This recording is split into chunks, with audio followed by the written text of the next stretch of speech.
Mushendu. Yes. As you're waiting for watu wa America, najua hata uliendanga America lakini United States of inaitwa nini pale kwenu? United States of inaitwaje pale kwenu, panaitwaje pale kwenu? United States of Ndeya. Yeah, United States of Ndeya. I know the talk you don't know.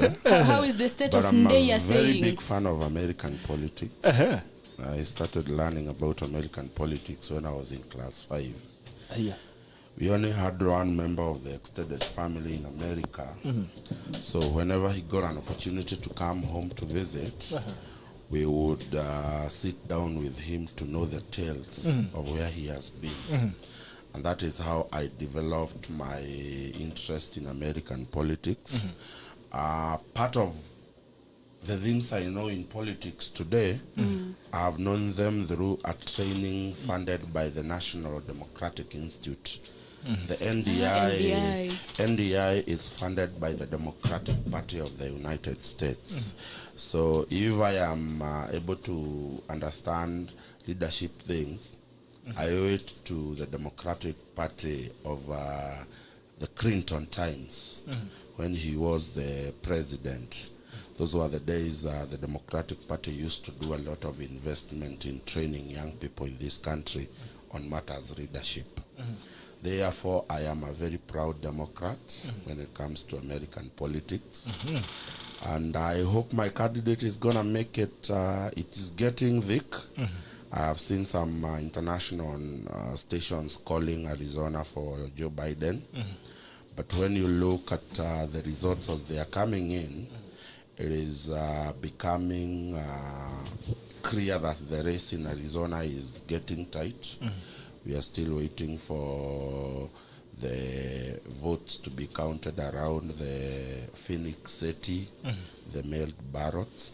And we hope that as long as Joe Biden continue receiving 53 to 55% of the coming votes, we can sweep that. It's also very tight in Nevada. We are also hoping that he can make inroads. But I'm very interested in the turn of event at the Commonwealth of Pennsylvania. As the race is getting tight in Arizona, Joe Biden continues to narrow the gap in Pennsylvania. Yesterday, those who care to watch, the gap was about 645,000. Right now, it is 135, around 135,000, 235,000. And we have over 740 votes yet to be counted. Now, the most interesting thing is that the votes that are not yet counted are the mailed ballots.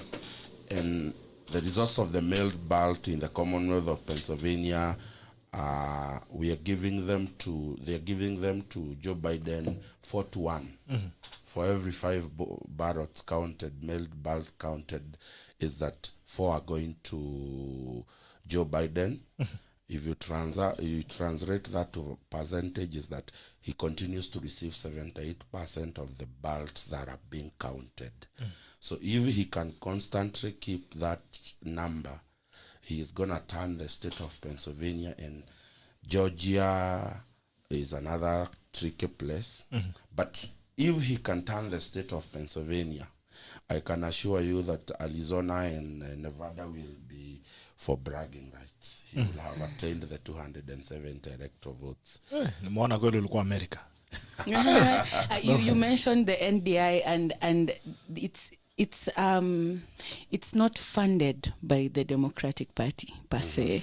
Yes. But when the Democratic Party is in power, they enjoy some privileges. There's also a national Republican institution around, NRI. Yes. Yeah. So they're the ones who've currently been enjoying the privileges of the time that we were being trained by NDI. They were being funded by the party. Yes, and we enjoyed some fundraising from the current Speaker of the National House of Representatives, Nancy Pelosi, the congresswoman from the state of California. Those were the days she was coming up. So I think for me is I like the hybrid kind of politics in America. It means that you as you give attention to the state of California that has the biggest electoral votes, you also have to give attention to Maine with 1 electoral vote, or the District of Columbia. That's the way they set up their system, that regardless of how many electoral votes each state may have, they are very important in the electoral college. So you have to give attention to every state regardless of how small it is. And I think that's the key here, because the Democrats have won the last 6 popular votes. The last 6 elections, the Democrats have won the popular vote. So you can imagine, if we were looking at the popular vote, the presidential candidates and the biggest parties would overlook the small states and concentrate on the popular vote. But the way they have set the electoral college, it is that even that 1 electoral vote in Maine matters a lot, because it can get you to the magic number of 270 votes. So let's see what happens. But whatever happens, I'll tell you, the Americans now no longer have a moral authority to dictate to us on our party divisions in this country. Because regardless of whoever becomes the president, that is a divided nation. It is a divided nation, because the moment each candidate crossed the 200 electoral votes, it tells you that that nation is divided right in the middle. The beauty about America is that they are not divided because of partially race plays a role in America, but mostly they are divided because of the way the Democrats or the Republicans have held the economy, the issues of gun control in the South. The American from the South, they believe you should not control how much or how many guns each one should own. It is a subject there. And of course, the coronavirus has become a subject. All of a sudden, it has taken, actually, the exit polls are showing that the economy is number 1, and then the coronavirus is the next one that they are handling. So let's see what happens. And those who are saying we are busy, we are idle analyzing American politics, I will tell to them, there is a saying in Kikuyu that says, that he who does not move around only thinks it is only his or her mother who knows how to cook. So please, don't just dwell on BBI and Baba and Uhuru. Expand your knowledge on matters international politics. And I have just seen something moving away from the politics of the US. There's something But also, before even to go to that, does an America need BBI more than us? Because now it looks like Trump is going mad on that. Huh? Should we be sending BBI to America? But surely Bitok. And what happens in America? Is there the winner? Are we dealing with winner take it all? We are also sharing seats there. No, we don't share seats in America. If you win the presidency. Now, actually, people are talking about the presidency. They are forgetting about the governance structure of the United States. And what will surprise you is that it is now possible that we will have a president who does not have the lead in the Senate.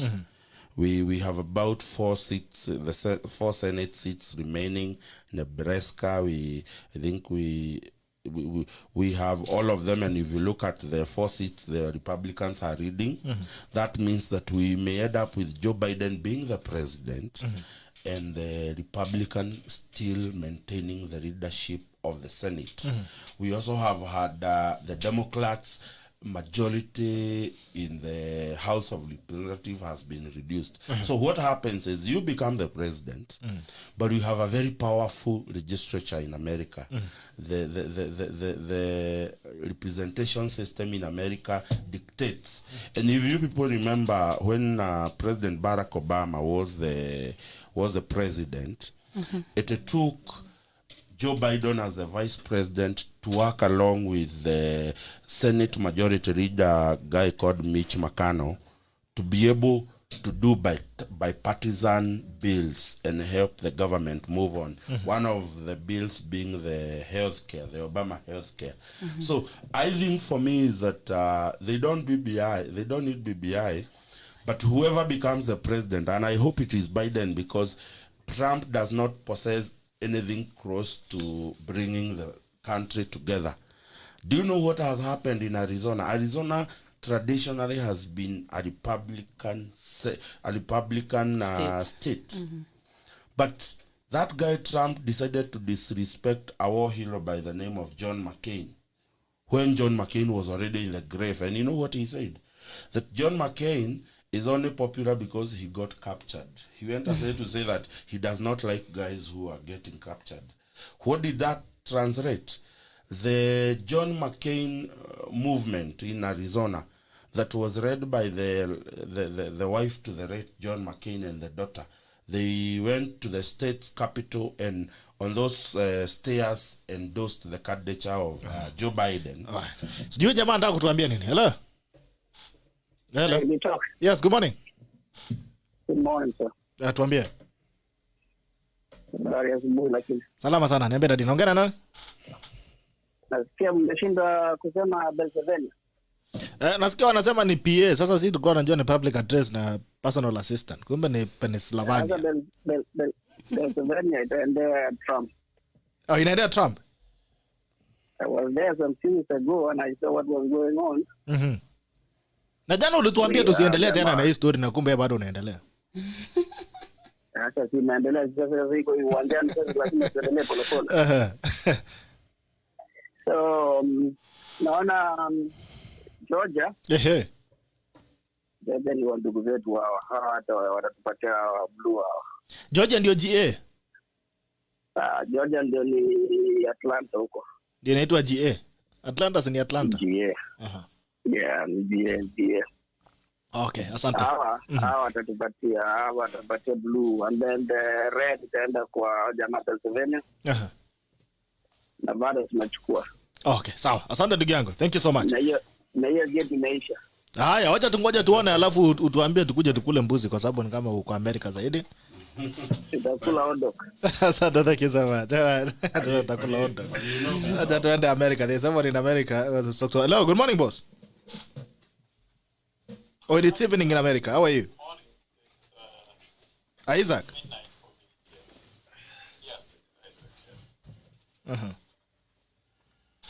Yeah, so it's midnight and I'm listening in to the conversation. Yeah, what questions do you have? Okay. So tell us what's going on in America.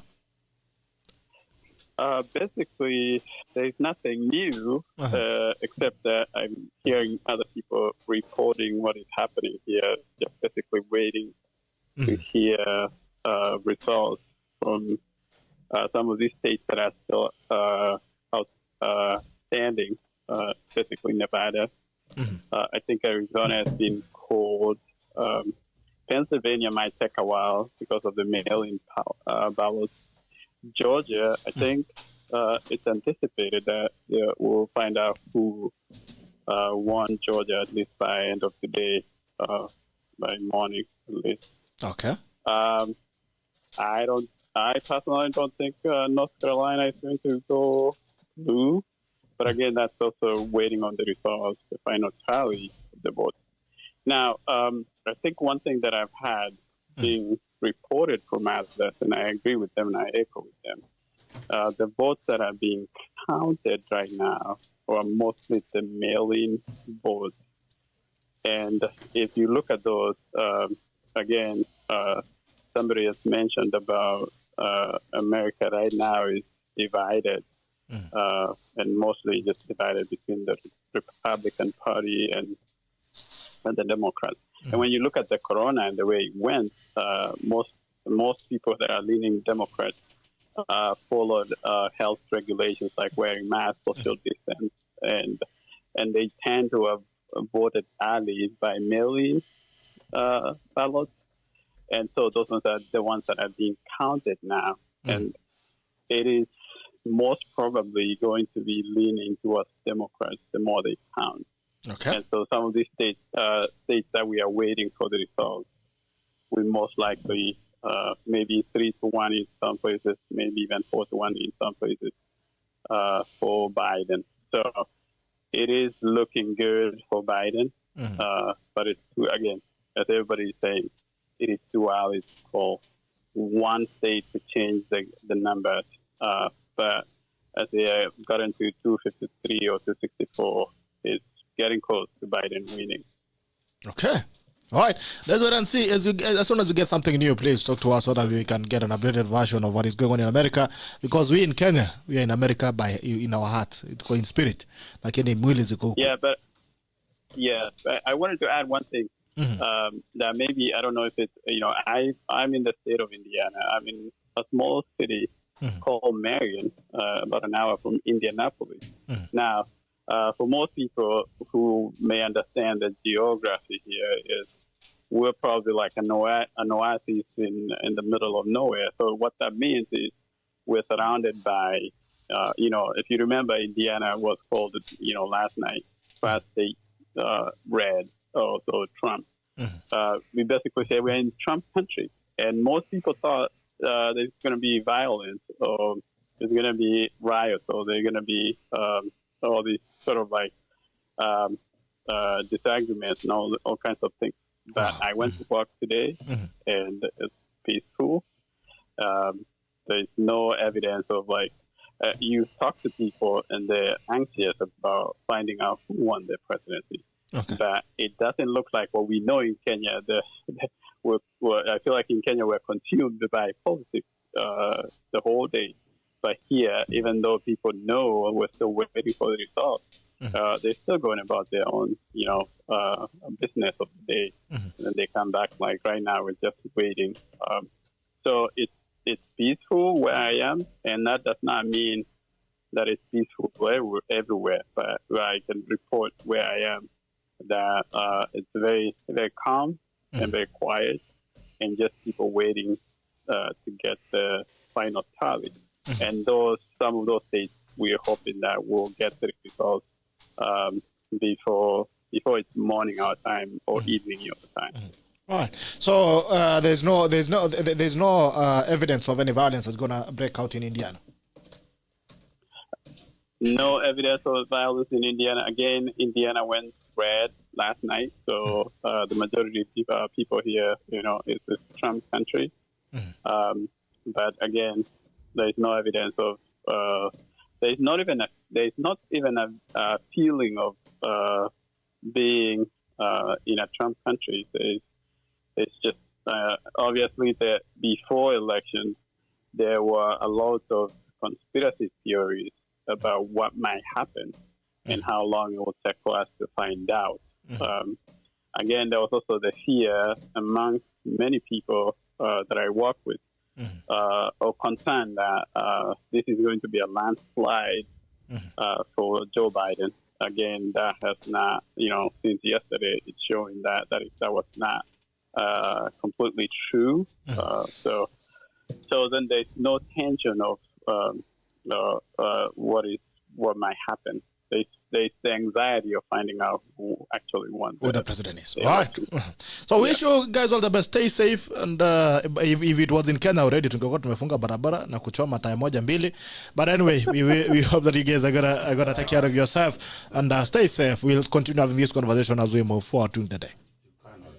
All right. Thank you so much. All right. Thank you, sir. Take care. Bye-bye. Hata kuharibia Kenya bana. No, ni ukweli, kwani nimesema uongo. Hata wewe usikuru ulipigwa mshahara huko Ndeya ukienda kupigana na Masai. Basically, I think there was no way a state like Indiana was going to go the other way. You remember the vice president of the republic, the United States, Mike Pence, was the governor of that good state.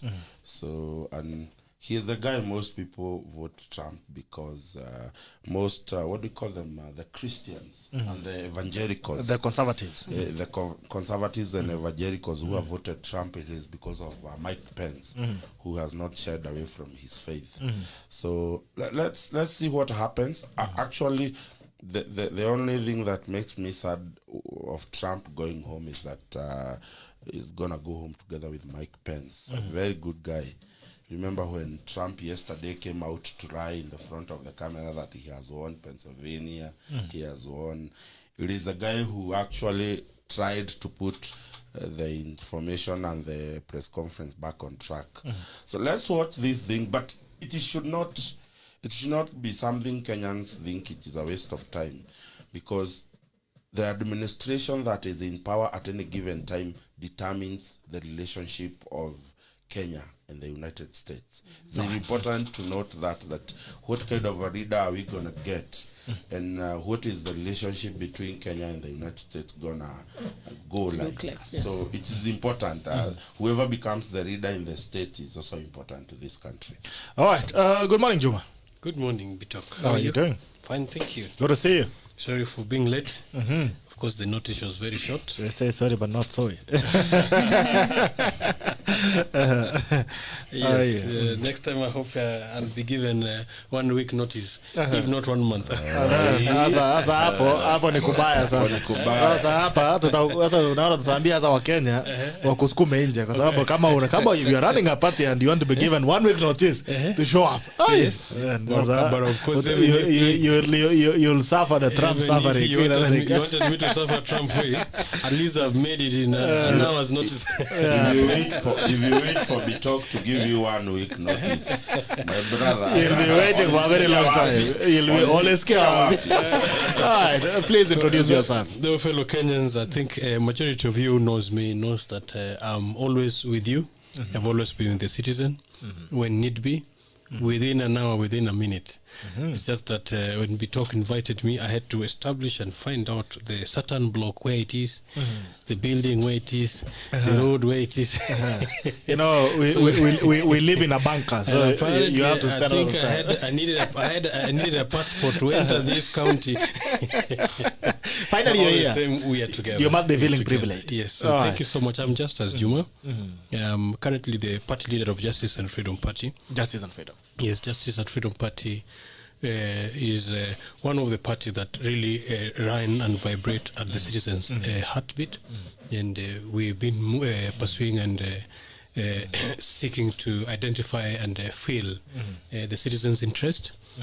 For a while, we've had concerns that a number of representation sometimes sacrifices the people instead of sacrificing for the people. And we've had people who, instead of feeling the people in the other way around, actually they make and hurt the citizen. And we've had leadership which sometimes we've been concerned whether the individuals who are thinking about the people, whether they are thinking just with their head and their heart, or some are just thinking with their stomach only.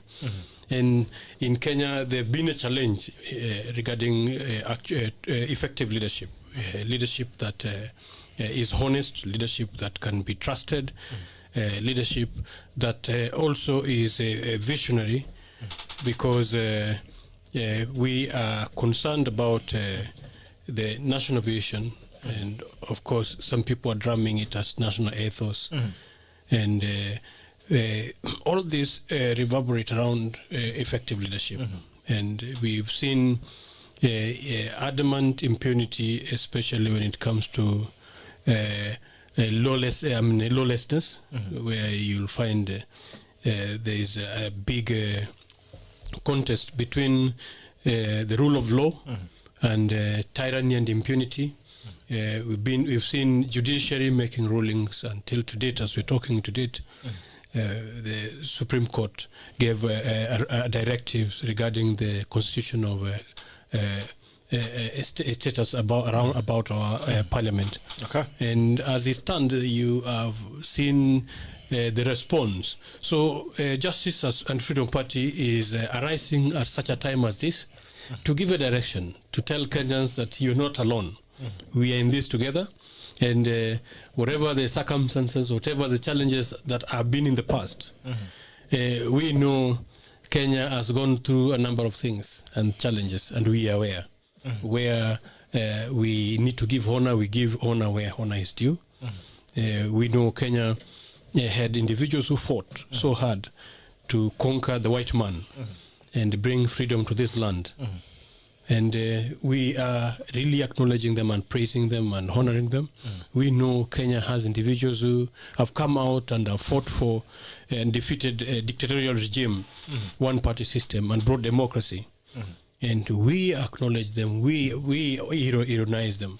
We know Kenya has gone through a democratic dispensation and the constitutional reformation, which culminated into 2010 constitutional review.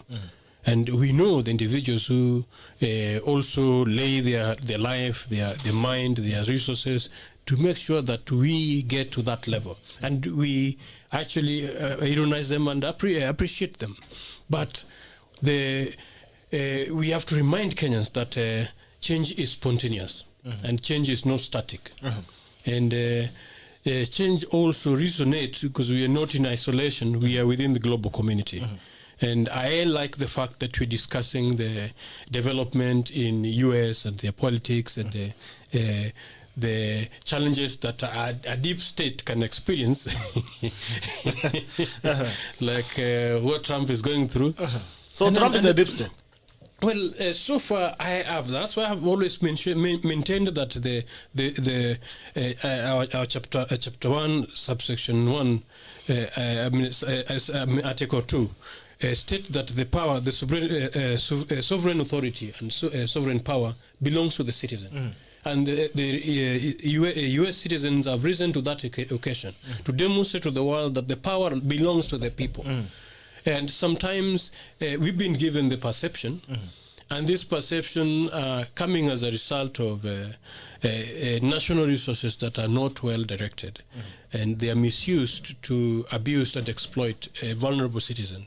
And people have used it to showcase power, to intimidate others, to threaten others. And I think even avenues like media, and I appreciate and thank you for bringing these alternatives, because alternatives have been lacking in our community, and some of them actually have outrightly been biased and geared towards the owners.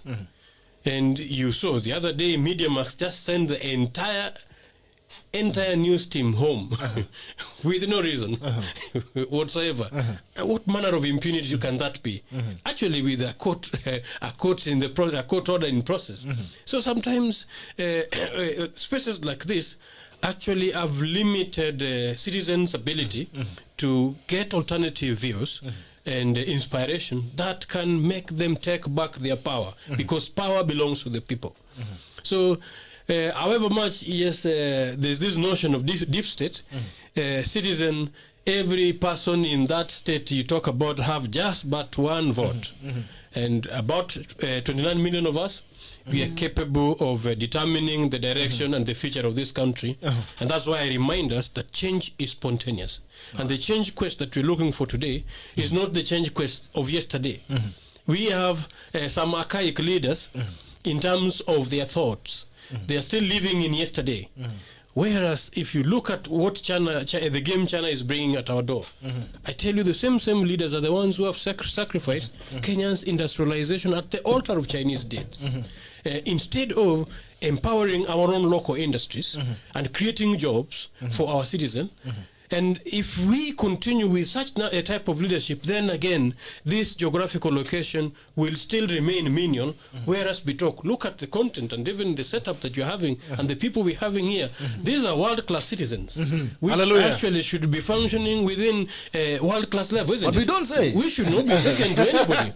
So it relies on our ability, our leadership, and I tell you, we are as good as our leaders. Hallelujah. Yes, Bwana Bitok. Right. So kuna mtu amesema kama anaweza simama na MCA na hii chama yako ya Freedom and Justice. Yes. Ama ni ya kotini? Kusikia Freedom and Justice after the extension ya Supreme Court. Well, Justice and Freedom Party is justice is a word we picked.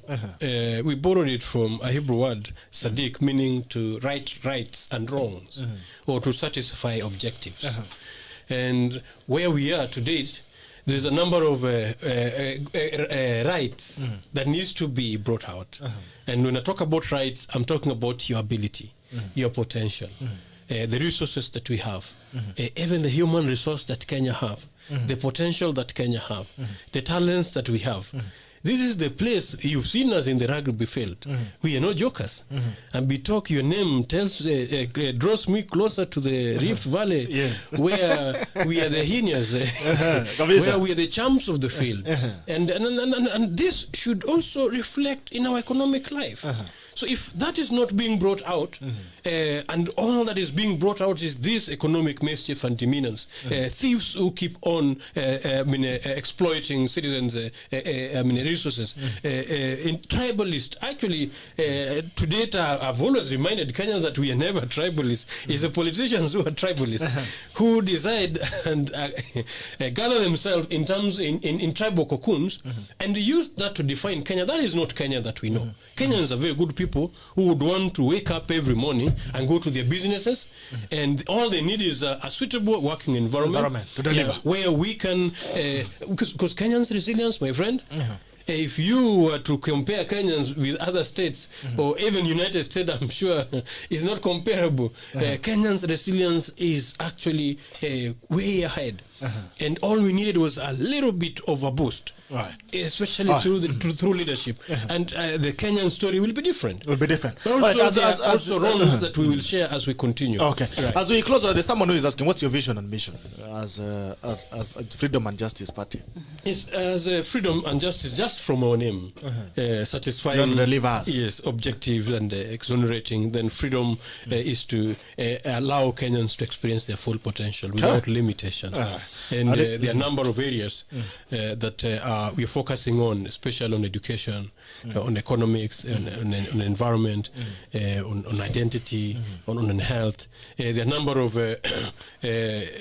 proposals that we put on the table and we've been sharing, and actually we've been implementing with various partners. And we have actually been on this game on those areas for over decades, working with Kenyans to make sure that those areas have a solution that are really Kenyan solution, not imposed or colonials imposed ideas. Mushendu, there has been a story on ICC that has been going around. Yesterday, Murathe came out and said the government is not interested in reviving the cases. Na amesema ya kwamba rais will never wish that upon his worst enemy, leave alone his deputy president. What do you think is going on in the ICC? At least finally, Murathe is coming out to speak some sense. You think that is sense? I don't know. I think it sounds like. No, I will tell you. I don't believe at any given day an idiot like Murathe will ever speak sense. That is an opinion of Mushendu. It's not an opinion of Tower Media. Gerald Bitok, That is entirely my personal well-thought opinion. I think for me, what they wanted to do with that case did not actually come out well.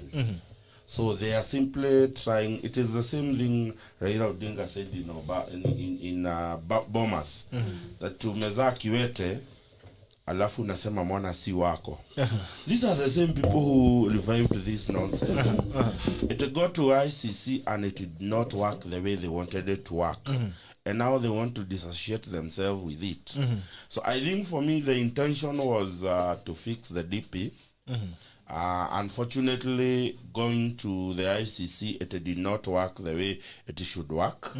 And therefore, the best scenario possible for Murathe and company is to come out and think that they can deny it.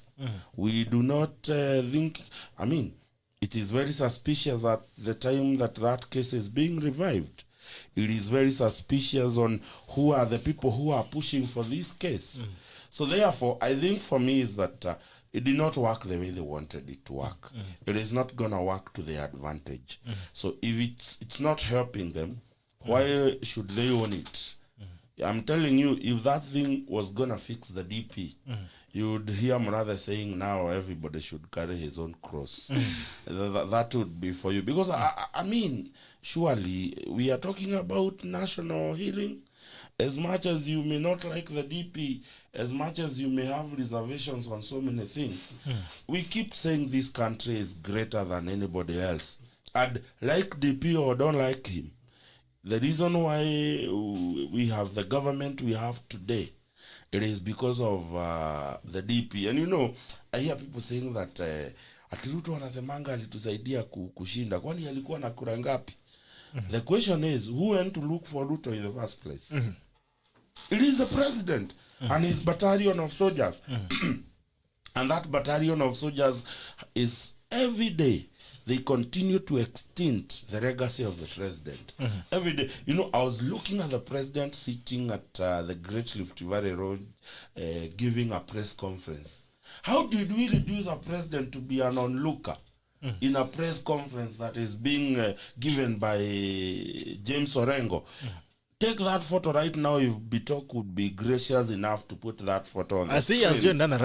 Let me tell you, apart from Kimunya in that photo, show me any other person from Jubilee in that entire photo. Apart from Kimunya and the president, the rest is the ODM brigade. And mimi, I posted, when I saw that photo, I posted on Facebook and I kasema, mimi nikiitwa Uhuru siwezi itika.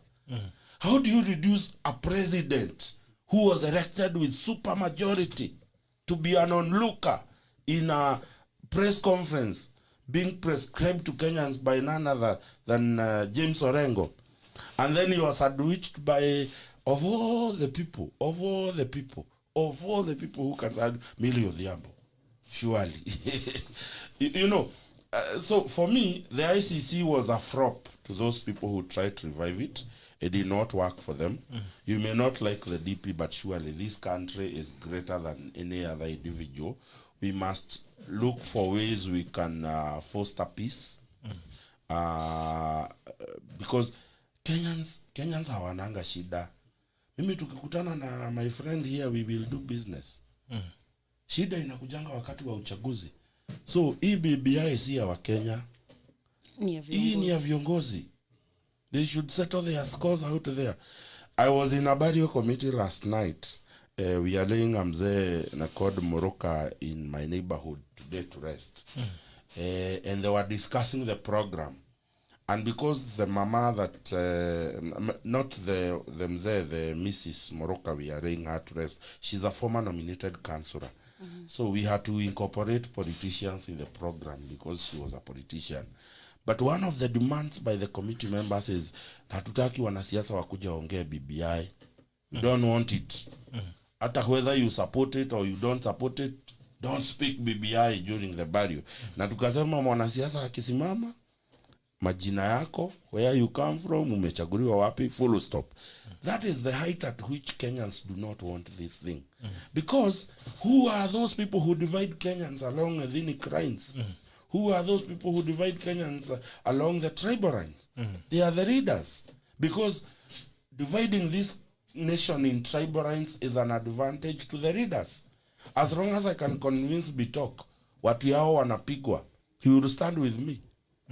Unaona watu wanapiga watu wetu, unaona watu wanafanya nini watu wetu. The mtu wetu syndrome is not brought by a common citizen. It is brought by the leader.